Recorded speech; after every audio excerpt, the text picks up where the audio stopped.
Assalamualaikum warahmatullahi wabarakatuh. Selamat siang. Perkenalkan, nama saya Ibrahim Haikal Putra Abadi. Saya jurusan Hubungan Internasional semester 4 kelas 4A. Di sini saya akan menunaikan tugas mata kuliah Konflik Internasional Kontemporer yang dibina oleh Bu SK Dwi Payana. Di sini saya akan meresensi film berjudul Turtles Can Fly. Jadi ini adalah sebuah karya film yang memukau dari sutradara Bahman Gobadi, dirilis pada tahun 2004. Film ini menggambarkan kehidupan di sebuah desa perbatasan Kurdistan Irak selama periode pasca Saddam Hussein.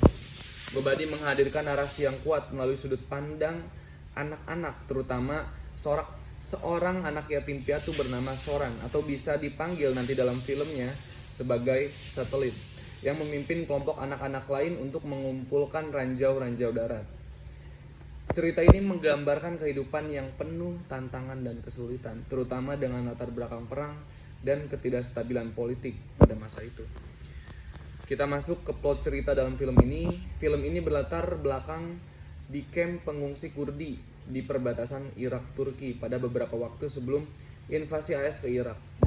Seorang yang berusia 13 tahun yang dikenal dengan nama Satelit dikenal karena handalnya pemasangan antena piringan untuk desa-desa yang mencari berita tentang Saddam Hussein maupun berita-berita yang ada pada saat itu, karena desanya sangat terisolasi gitu.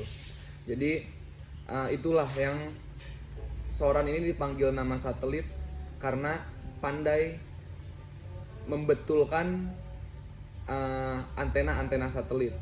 Dan ia juga dikenal karena pengetahuannya yang terbatas tentang bahasa Inggris yang ia belajar karena dia berinteraksi langsung dengan orang Amerika ketika mereka menyerang. Dia adalah pemimpin anak-anak di desa itu, mengorganisir pembersihan ladang ranjau yang berbahaya namun perlu untuk dijual dan bertahan hidup gitu. Jadi banyak di antara anak-anak ini yang terluka, namun masih tetap melakukan pekerjaan kapanpun, mengabdi pada pekerjaan mereka walaupun kehidupan mereka tidak menentu. Satelit yang rajin mengatur pertukaran ranjau yang belum diledakkan, dia jatuh cinta pada seorang gadis bernama Agrin, seorang anak yatim piatu dari desa Halabek, desa seberang, yang baru-baru ini datang ke kamp pengungsi di desanya. Satelit membantunya kapanpun untuk menenangkan hatinya. Dia adalah seorang gadis berwajah yang selalu murung dan memiliki masa lalu yang kejam, yang selalu terbenam dalam pikirannya. Dia tidak mampu melarikan diri dari setan-setan masa lalu. Agrin berpergian dengan saudara laki-lakinya, atau tinggal bersama saudara laki-lakinya yang cacat, tidak memiliki lengan, namun sangat perhatian. Dia bernama Hengov. Dia memiliki karunia kewaskitaan atau meramal masa depan, di mana itu membuatnya juga memiliki pergolakan batin yang kuat ya, karena bisa melihat masa depan yang mau baik maupun buruk. Kakak beradik ini tinggal bersama seorang balita buta bernama Riga, yang mereka perkenalkan sebagai adik laki-laki mereka dalam film. Dan dalam film ini diceritakan terungkap bahwa Agrin melahirkan Riga setelah dia dalam tanda kutip dilecehkan beramai-ramai oleh tentara Ba'ath. Sementara lengan Hengok putus karena tertembak saat tentara berusaha menenggelamkan keduanya.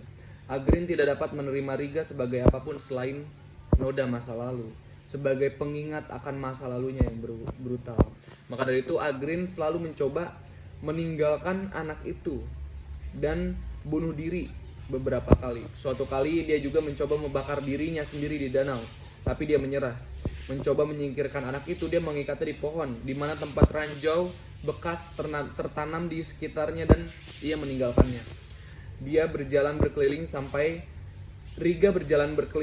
dia terjebak di ladang ranjau. Nah, di lain cerita, Satelit diberitahu oleh rekannya bahwa ada seorang anak kecil berada di ladang ranjau, lalu dia mencoba menyelamatkannya. Walau mendapat ramalan bahwa jika Satelit ke sana untuk menyelamatkan, Satelit akan mendapat hal buruk di sana. Dan Satelit tetap menghiraukannya. Dia lanjut ingin menyelamatkan balita itu. Dan betul saja, sebuah ranjau meledak dekat satelit melukai kakinya, tetapi berhasil menyelamatkan balita Riga. Nah, setelah beberapa kali mencoba membunuh balita, Agrin akhirnya mengikat Riga ke batu dan melemparkannya ke dasar danau. Kemudian dia bunuh diri dengan melompat dari tebing. Ketika kakaknya Hengov melihat bayangan orang-orang yang dicintainya tenggelam dalam mimpinya, dia langsung bangun dan bergegas keluar tenda untuk menyelamatkan mereka. Tapi terlambat. Hengov akhirnya menemukan tubuh keponakannya di dasar danau, tetapi tidak dapat melepaskannya dari batu karena kecacatannya. Hengov berduka di tebing tempat Agrin melompat hingga tewas. Sementara itu satelit yang cacat kehilangan keinginannya untuk membantu para warga desa mengetahui tentang intervensi Amerika dalam invasinya di Irak. Jadi itu plot dari filmnya. Pesan yang disampaikan dalam film ini sangat mendalam ya tentunya, menyentuh tema tentang keberanian, harapan, dan ketahanan manusia di tengah kekacauan global, perang. Jadi sutradara ini dengan cermat mengeksplorasi dampak konflik bersenjata pada masyarakat dan khususnya anak-anak yang seringkali menjadi korban tanpa salah. Dengan visual dan narasi yang kuat dan mendalam, film Turtles Can Fly mengingatkan kita akan kekuatan kemanusiaan di tengah keadaan yang paling sulit sekalipun. Film ini adalah pengingat tentang daya tahan manusia dan kekuatan harapan, bahkan di tengah kegelapan dan keputusasaan. Sekian resensi film dari saya. Terima kasih. Wassalamualaikum warahmatullahi wabarakatuh.